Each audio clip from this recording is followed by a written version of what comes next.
प्यारे बच्चों, आज हम क्लास 6 में हिंदी की पुस्तक बसंत से पार्ट 9 टिकट एल्बम कहानी के बारे में जानेंगे। प्यारे बच्चों, इस कहानी को लिखने वाले सिंधुरा स्वामी हैं।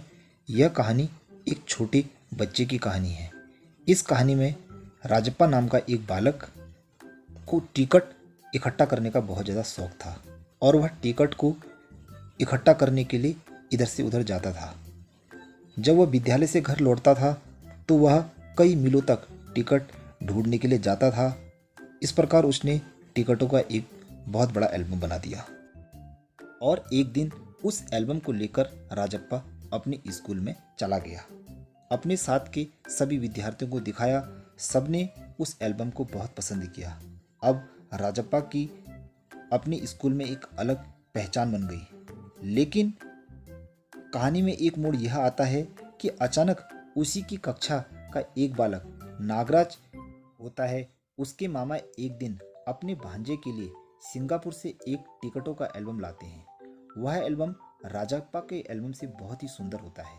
जब नागराज भी अपनी कक्षा में अपने एल्बम को लेकर आता है तो सभी लोग उसके एल्बम को देखकर बहुत ज़्यादा खुश होते हैं और पसंद करते हैं।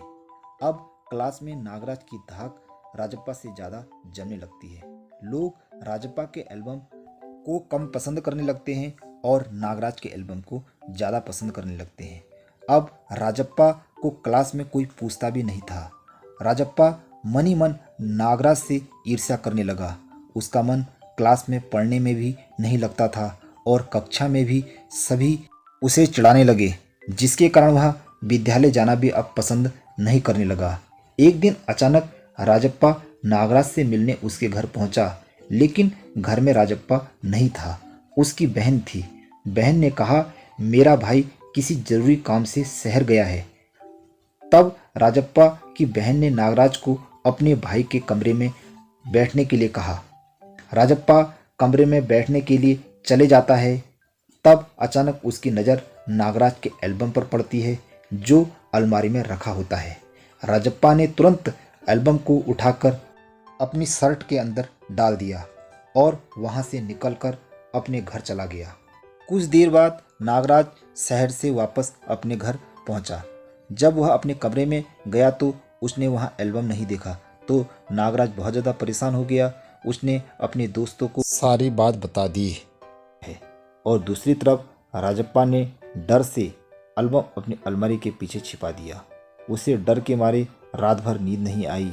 दूसरे दिन राजप्पा का दोस्त अप्पू राजप्पा के घर आया और वह राजप्पा से बोला कि नागराज की बहन कह रही थी तुम्हारे जाने के बाद राजप्पा हमारे घर आया था।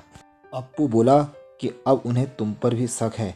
ऐसा वो लोग आपस में बातें कर रहे थे। अप्पू की बातें सुनकर राजप्पा बहुत घबराने लगा और सोचने लगा कि उसके पिता पुलिस दफ्तर में हैं। यदि उनको मुझ पर शक हो गया तो वह मुझे पकड़कर ले जाएंगे। अब राजप्पा की धड़कन तेज होने लगी। अब उसने निश्चय किया कि क्यों ना इस एल्बम को ही जला दिया जाए। जब मेरे पास कोई सबूत ही नहीं बचेगा तो पुलिस वाले मेरा क्या बिगाड़ लेंगे।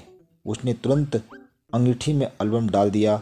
एल्बम जलकर नष्ट हो गया। दूसरे दिन नागराजन जब राजप्पा के घर आया तो नागराजन के चेहरे को देखकर राजप्पा मन ही मन पछताने लगा और सोचने लगा यह गलत काम मैंने क्यों किया। तब उसने अपनी गलती सुधारने के लिए अपना एल्बम नागराज को देने का निश्चय किया।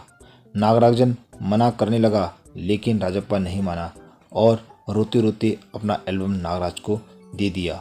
लेकिन कुछ देर बाद राजप्पा नागराज से बोला, आज रात के लिए इस एल्बम को मुझे दे दीजिए। इस एल्बम को मैं जी भर के देखना चाहता हूँ। मैं कल तुम्हें दे दूंगा। ऐसा कहकर राजप्पा फूट फूट कर रोने लगा। दोस्तों, इस कहानी से हमें यह सीख मिलती है कि हमें अपने जीवन में किसी पर कष्ट नहीं करना चाहिए। दोस्तों, यदि कहानी आपको पसंद आई तो प्लीज़ मेरे चैनल को लाइक, सब्सक्राइब और शेयर ज़रूर कीजिए। मैं इस प्रकार की वीडियो बना करके पुनः आपके पास आता हूँ। तब के लिए जय हिंद, जय भारत।